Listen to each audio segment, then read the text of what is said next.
पवन सिंह से तलाक लिए बिना किसके संग घूम रही हैं ज्योति सिंह? क्या है खबर? यह है बेखबर। चैनल को सब्सक्राइब कर लीजिए। आइए जान लेते हैं पूरी जानकारी।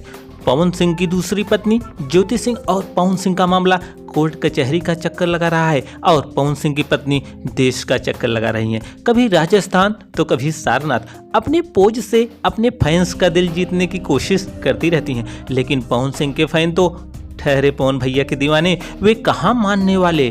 तो ज्योति सिंह के हर पोस्ट पर यही कमेंट करते रहते हैं कि भाभी जी आप और पवन भैया की जोड़ी सुपर जोड़ी है, आप सिंदूर लगाया करो ना भाभी जी, और यहाँ तक कि आप पवन भैया के पास चली जाओ, पवन भैया बड़े अच्छे हैं।